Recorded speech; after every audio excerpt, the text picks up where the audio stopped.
umaga sa inyo lahat, lalo-lalo na sa mga kababayan natin sa Paco.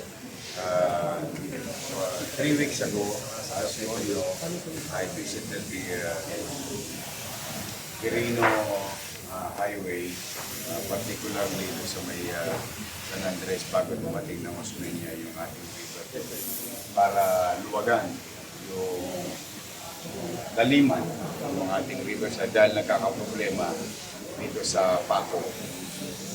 Kahit walang ulan, umaakyat yung tubig sa lupa. And at that time, I was made,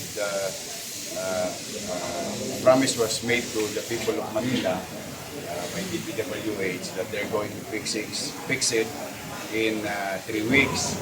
And 3 weeks have passed, tuloy pa rin yung nahihirapan yung mga taga-Paco na maakyat ang tubig dahil wala pa rin nangyayari.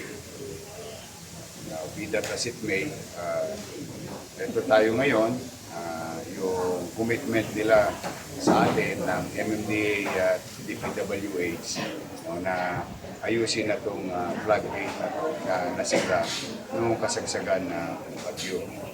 And I was informed by the Korean consultant of DPWH and MMDA na yung para hindi mag-backflow, may gagawing mekanismo temporarily for the next 2 weeks. Then yung tunay na solusyon would be finished by March.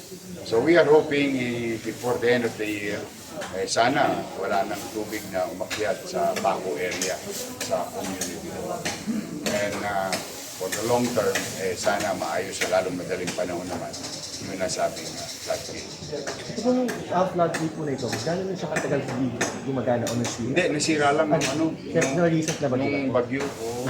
Doon lang, kasi parang bumigay. Pag nakita mo yung tsura, bumigay.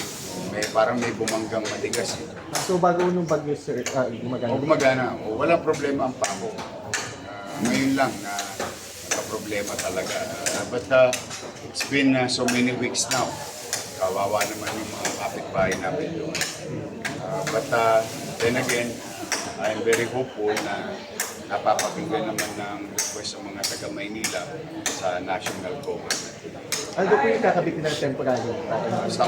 Stop block that will limit the backflow during high tide ng ating river, itong Pasig River.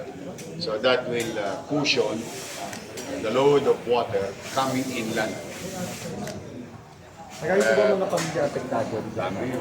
Halos yung mga taga-Paco. Kasi mahaba ito eh. Pagka dire-diretso yan hanggang doon kawawa naman. Nagkakalamok-lamok na nga doon sa area kasi may mga tubig na naiiwan sa kalsada na nag-i-stagnant. But I'm still hopeful na sana ma-resolve pa. Sumalubong naman ng 2026 na maginhawa sa mga kapitbahay.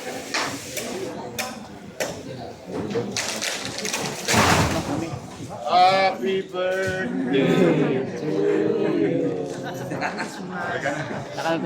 Thank you. Pag-iano nyo lang.